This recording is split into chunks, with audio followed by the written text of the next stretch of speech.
Hello dear friends, welcome to Shobhit Agrawal classes. आज का topic English literature से रिलेटेड है, काफ़ी इम्पोर्टेंट टॉपिक है और ये टॉपिक आपको बताएगा कि कैसे ब्रिटिश ड्रामा की शुरुआत हुई, किस तरीके से ड्रामा इंग्लैंड में आया।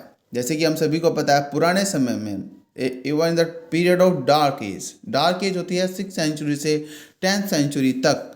जो डार्क एज थी, उस समय ड्रामा का कोई भी नामो निशान एक तरीके से नहीं था। यहाँ तक कि जो चर्च के लोग थे वे ड्रामा को पसंद नहीं करते थे। तो इसी तरीके से ड्रामा की आज मैं बताऊंगा किस तरीके से शुरुआत हुई, क्या liturgical play, miracle, mystery, morality, interlude क्या होते हैं। कुछ इंपॉर्टेंट मिस्ट्री प्ले भी आपको बताऊंगा। मिस्ट्री, मॉरलिटी, इंटरल्यूड्स आपको बताए जाएंगे। सभी टीजीटी, पीजीटी, अल्टी ग्रेड सभी कंपटीशन के लिए इम्पोर्टेंट है। तो जिसने चैनल को सब्सक्राइब नहीं किया, चैनल को सब्सक्राइब करें, शेयर करें, लाइक करें और बेल आइकन जरूर प्रेस करें। आप सभी को मेरा इंट्रोडक्शन सभी को पता है, 3 बार टीजीटी पीजीटी सिलेक्टेड हूँ, फाइनली सिलेक्टेड हूँ। तो कैसे हुई ड्रामा की शुरुआत? सबसे पहले आज आपको बताऊंगा ड्रामा की शुरुआत। सबसे पहले इस सीरीज को देखिए जो आपके सामने है यहाँ पर। Liturgical play, mystery play, miracle play, morality play, interlude, regular drama. सबसे पहले जो प्ले की स्टार्ट हुई थी, लिटरेजिकल प्ले की स्टार्ट हुई थी किस तरीके से, इसी सीरीज में हम चलेंगे। लिटरेजिकल प्ले सबसे पहले स्टार्टिंग कैसे हुई थी प्ले की? ग्रीक और जो दूसरे देश थे वहाँ पर ड्रामा जो है वो धार्मिक रूप से स्टार्ट हुआ था। धार्मिक रूप से ग्रीक में और दूसरे देशों में धार्मिक रूप से ड्रामा की स्टार्टिंग हुई थी। इसी तरीके से इंग्लैंड में भी ड्रामा की जो शुरुआत हुई थी, रिलीजन उसका मेन एसेट था।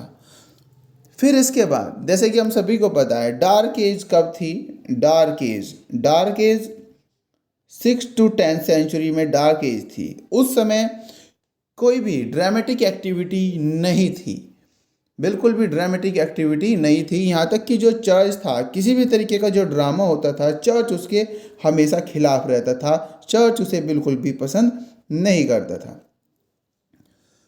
फिर 9th सेंचुरी की बात है, ये बात है 9th सेंचुरी की।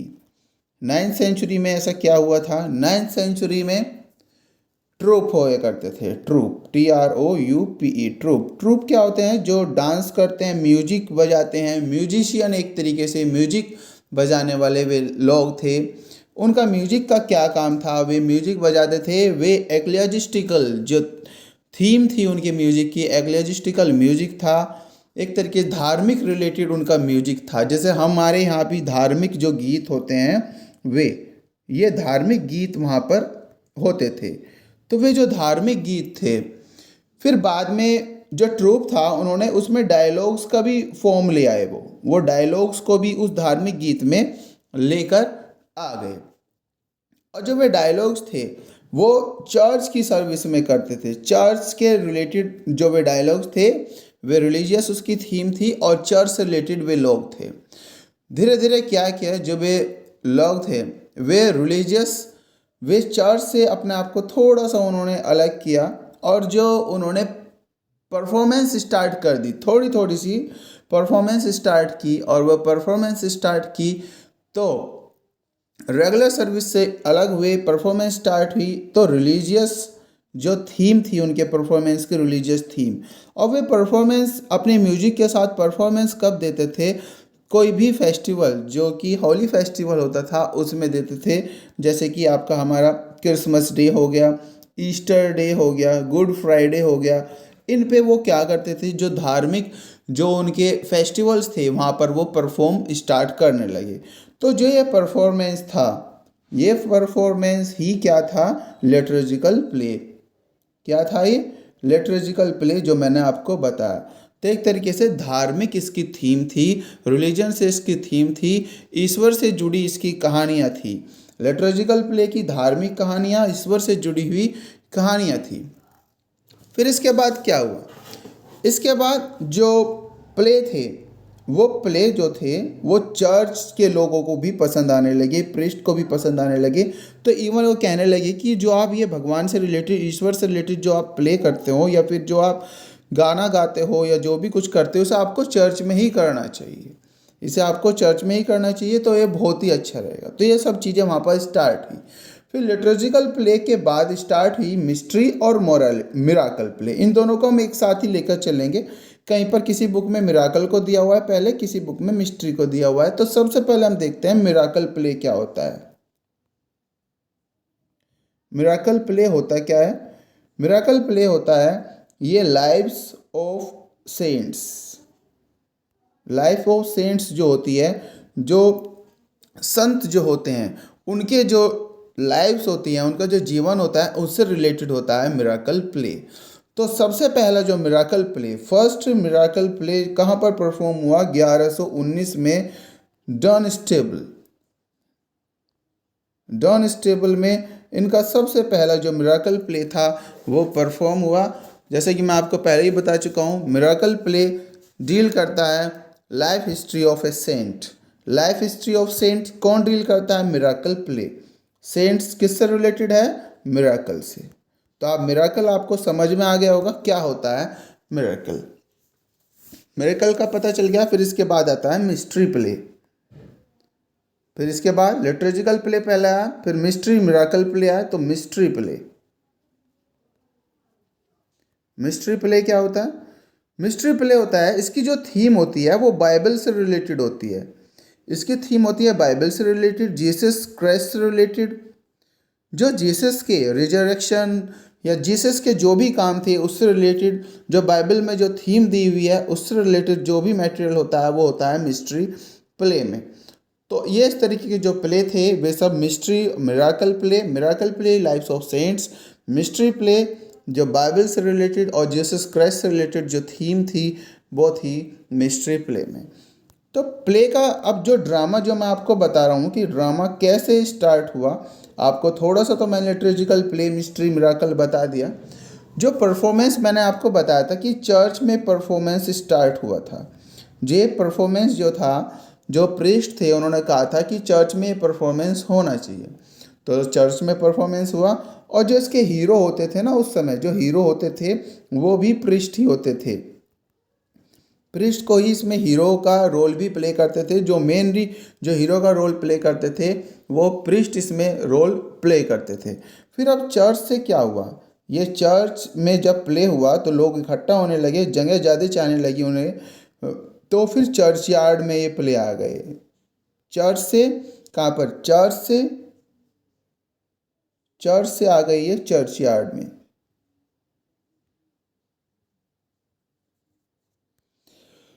चर्च से ये प्ले आए चर्च यार्ड में।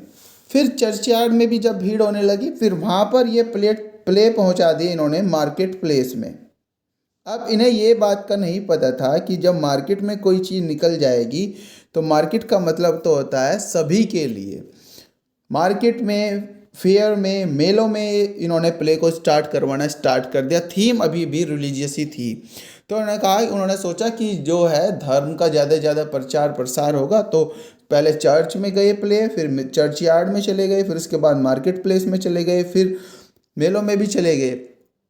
फिर अब क्या हो गया कि जो प्रीस्ट थे, जो अब से पहले हीरो थे प्रीस्ट, अब जो पुजारी होते थे वे तो चर्च से रिलेटेड ही लोग थे, लेकिन उन्हें तो मार्केट जैसी जगह में जाने में शर्म भी आती और उनके लिए एक तरीके से बिलो डिग्निटी भी था। तो उन्होंने क्या किया? लेमैन क्या होता है? कॉमन पीपल, जो सर्वसाधारण जो लोग होते हैं उन्हें कह दिया कि अब आप सर्वसाधारण जो लोग हैं उन्हें कह दिया कि आप अब परफॉर्मेंस स्टार्ट करें बाहर जाके, क्योंकि हम अब नहीं कर पाएंगे इस काम को, तो आप रिलीजियस आप धर्म को आप बढ़ाएं। फिर इसके बाद क्या हुआ? जब सर्वसाधारण जब लोग आ जाते हैं किसी चीज़ में, तो जो प्ले थे वे प्ले अब से पहले क्या थे? रिलीजियस। वे प्ले थे अब से पहले रिलीजियस, फिर रिलीजियस से क्या हो गए? वे अब सेकुलर प्ले हो गए। वे अब किसी धर्म जाति के प्ले नहीं रहे। वे सभी जो कंडीशंस थी वो सभी कंडीशंस अब इसमें प्ले में आने लगी। सिर्फ जो प्ले थे अब लिमिट नहीं रहे कि रिलीजियस ही थीम से रिलेटेड प्ले रहेंगे। तो लिटरेजिकल, मिस्ट्री, मिराकल और मॉरलिटी। फिर जब अब प्ले सर्कुलर हो गए, फिर इसके बाद आया इंटरल्यूड। इंटरल्यूड एक तरीके से हास्यास्पद कोई घटना होती है, जैसे कि कोई प्ले है उसके बीच में एक तरीके से सैंडविच का ये काम करती है। इंटरल्यूड होता है एक तरीके से प्ले के बीच में सैंडविच का काम करना, ताकि थोड़ा सा रिलैक्सेशन मिले। तो इंटरल्यूड होता है। One of the famous writer of interlude Heywood. Heywood interlude के बहुत ही फेमस राइटर रहे हैं, इनका नाम हमें याद रहना चाहिए। तो इंटरल्यूड के बाद जब प्ले सर्कुलर हो गए तो इंटरल्यूड आया। इंटरल्यूड जो है वो रेगुलर प्ले की तरह नहीं होता, फुल एक्ट प्ले नहीं होता, ये प्ले के अंदर होता है। फिर इसके बाद हमारा रेगुलर ड्रामा स्टार्ट हो गया था। रेगुलर ड्रामा में जैसे हमारा गौर बोडक, राब रोस्टर एंड डोस्टर, ग्रामर गर्टर निडल, ये इस तरीके की स्टार्टिंग थी हमारे प्लेस की। तो यहाँ से अब प्ले इस तरीके से यहाँ पे स्टार्ट हुआ। अब आप समझ गए होंगे किस तरीके से लिटरेजिकल प्ले मिस्ट्री मिराकल से होते हुए मोरालिटी, इंटरल्यूड और रेगुलर। अब ये पॉइंट रह गया था मोरालिटी प्ले। अब मोरालिटी प्ले क्या होता है?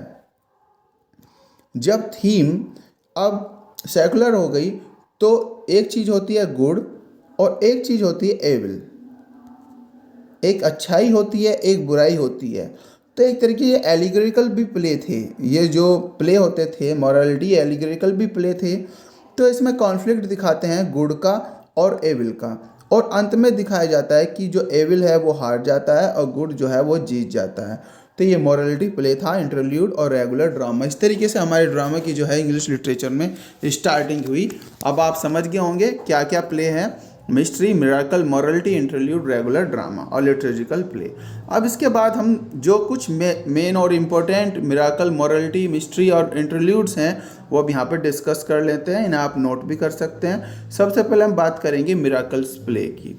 जो miracle play of Saint Catherine, resurrection, Lazarus, Daniel, Nicholas, saint Thomas a Becket, cycles. अब ये साइकिल जो है, साइकिल, इस बात का ध्यान रखना ये इम्पोर्टेंट होते हैं और ये जो है ये सब मिराकल प्ले में है। Cycle of York, Towneley, Chester plays, cycles of Coventry plays, second shepherds play, Mary Magdalene, golden legend, conversation Saint Paul. ये सब क्या थे?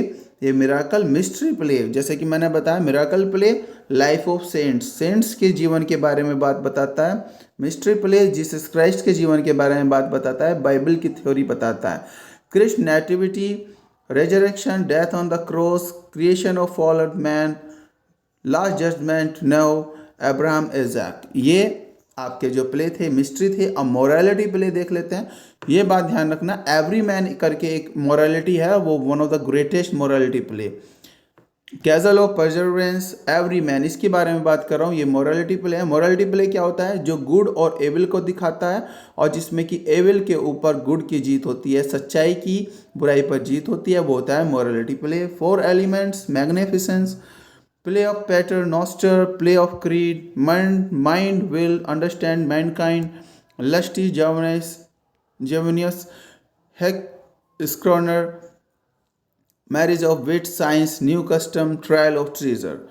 और फिर इंटरल्यूड। कुछ जो प्ले होते हैं वो मोरालिटी और इंटरल्यूड दोनों में ही इंक्लूड होते हैं, क्योंकि इंटरल्यूड जो है वो मोरालिटी के अंदर भी होता है, क्योंकि इंटरल्यूड फुल प्ले नहीं होता। तो इसलिए इंटरल्यूड में और मोरालिटी में दोनों में आपको यहाँ पर इंटरकनेक्टेड दिखेंगे। कुछ प्ले यहाँ पर भी दिखेंगे, कुछ प्ले यहाँ पर भी दिखेंगे। लेकिन कुछ प्ले जैसे एवरी मैन है, इसे आपको मोरालिटी में ही रखना है। स्क्रॉनर, world, child, God promise, pardoner, friar, 4 P's. ये हेवुड की बहुत ही इंपॉर्टेंट राइटिंग्स हैं। 4 P's. Interlude, youth, lusty, juventus, Jack juggler, Amphitryon, nice wanton, disobedient child. तो इस तरीके के ये प्ले थे। आप आई होप आपको ये जो थ्योरी थी ये पूरी कंप्लीट समझ में आ गई होगी। ये आपके लिए इम्पोर्टेंट भी चीज़ थी कि ड्रामा कैसे स्टार्ट हुआ, क्या स्टार्टिंग थी ड्रामा की। ड्रामा को पढ़ाने से पहले ड्रामा की स्टार्टिंग भी आपको पता होनी चाहिए। Thank you very much. I hope video आपको अच्छी लगी होगी। अपने फ्रेंड्स के साथ शेयर जरूर करना।